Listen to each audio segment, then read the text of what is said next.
আসসালামু আলাইকুম। আজকে ত্রিকোণমিতির একটা গুরুত্বপূর্ণ এমসিকিউ নিয়ে আলোচনা করব। তো বোর্ডে দেখেন লেখা আছে তিনটা জোড়া। প্রথম জোড়া সাইন কস, দ্বিতীয় জোড়া ট্যান কট এবং তৃতীয় জোড়া সেক কোসেক।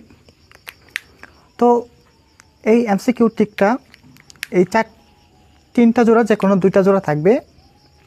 আর এটা গঠনটা হবে মূলত এরকম: প্রথমে থাকবে একটা সাধারণ ত্রিকোণমিতিক অনুপাত, এরপরে থাকবো ইনভার্স ত্রিকোণমিতিক অনুপাত, এরপরে আবার সাধারণ, এরপর আবার ইনভার্স। তো এই ঘটনা যদি আমরা পাই তাহলে আমরা এই শর্টকাটটি ইউজ করতে পারবো। তো উল্লেখ্য, মাঝখানে থাকতে হবে, এই মাঝখানে যে সাধারণ ইনভার্স এটা থাকতে হবে যে কোনো এক জোড়ার, এবং ফার্স্ট এবং লাস্ট এই দুটো থাকতে হবে যে কোনো এক জোড়ার। তাহলেই আমরা কেবল এই সূত্রটি অ্যাপ্লাই করতে পারবো। চলুন আমরা এই টিকটির সাহায্যে এমসিকিউটি সমাধান করি। তো দেখেন, এখানে দেখেন আমাদের সেই তিন জোড়া দুই জোড়া আছে।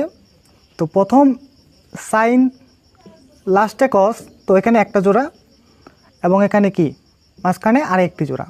তো প্রথমে সাধারণ, এরপর ইনভার্স, এরপরে সাধারণ, এরপরে ইনভার্স।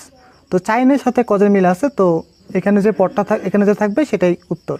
তাহলে এমসিকিউ আনসার হবে এক্স। তো একইভাবে এখানে ফার্স্টটা টেন এবং লাস্টটা কট, তো এটা একটা জোড়া। ফার্স্টের সাথে লাস্টেরটা এবং মিডল দুইটা এক জোড়া হবে। তো ফার্স্টেরটা সাধারণ, এরপর ইনভার্স, তারপরে সাধারণ, তারপরে ইনভার্স। তো এই গঠন থাকে, তাহলে আনসার হবে শুধুমাত্র এই কোণটা। তো এটা এমসিকিউ আনসার হবে 2x।